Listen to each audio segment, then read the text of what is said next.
और बात हरियाणा विधानसभा चुनाव की करेंगे। हरियाणा में विधानसभा चुनाव का बिगुल बज चुका है। प्रदेश की सभी 90 सीटों पर 1 अक्टूबर को वोटिंग होगी।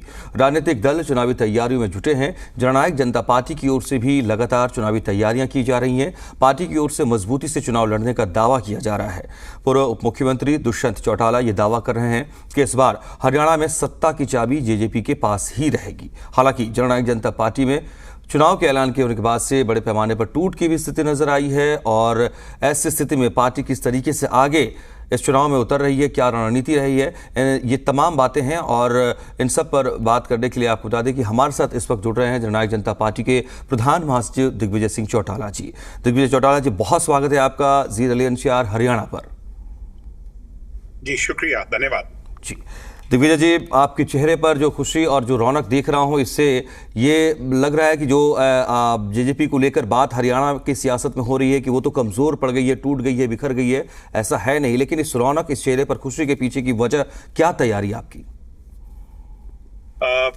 लगातार संघर्ष के पथ पर चौधरी देवीलाल जी की फौज के तमाम सिपाही जो है वो लगे हुए हैं, लोगों के बीच में जा रहे हैं। बहुत अच्छा रिस्पांस जहां भी हम जा रहे हैं। अभी भी मैं फील्ड में ही हूं जब मैं आपसे बात कर रहा हूं और चारों तरफ बड़ा अच्छा माहौल है। और मैं ये बड़े दावे से कह सकता हूं और विश्वास से कह सकता हूं कि इस बार हम ज्यादा सीटें लेकर के हरियाणा में दुष्यंत जी जैसा कह रहे हैं कि सत्ता की चाबी से ही ताला खोलेंगे विधानसभा।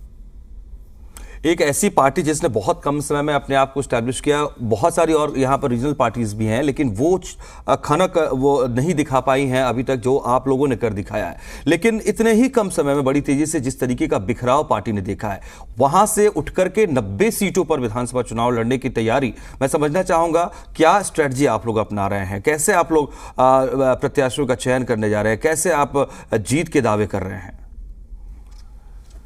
हम निरंतर जो है लोगों के बीच में है, लोगों से राय मशवरा कर रहे हैं और जिताऊ कैंडिडेट्स का चयन बहुत जल्दी कर लिया जाएगा। और इसके साथ साथ कुछ ऐसे राजनीतिक दल जो हमारी विचारधारा से मेल खाते हैं, उनको साथ लाने का भी काम होगा।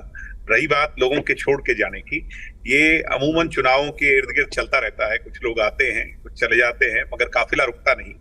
और उसी संघर्ष पथ पर आगे बढ़ेंगे, मजबूती से लड़ाई लड़ेंगे। जो लोग छोड़ करके गए उनका क्या हश्र हुआ और जो लोग वो हमारे साथ थे तब उनकी स्थिति क्या थी, ये किसी से छुपी हुई नहीं है। तो वो बैक बेंचर्स बन गए, यहाँ फ्रंट बेंचर्स थे।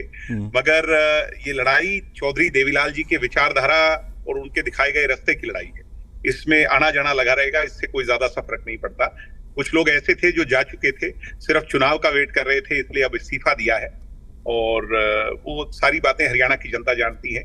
मगर हमने अपनी पार्टी को ऐसे हालातों में, जब शरद पवार जी जैसे लोगों की पार्टी टूट गई, सिंबल चले गए, शिवसेना जैसी पार्टियां टूट गई और उनके सिंबल छीन करके दूसरे लोग ले गए, दुष्यंत चौटाला की सूझबूझ, समझदारी और उनकी मैच्योरिटी है, उसका परिचय उनने दिया। अपनी पार्टी को मजबूत रखा, हरियाणा प्रदेश की जनता का काम किया, 75% आरक्षण लागू किया, महिला क्रांति को हरियाणा में जन्म दिया, 50% आरक्षण उनके लिए।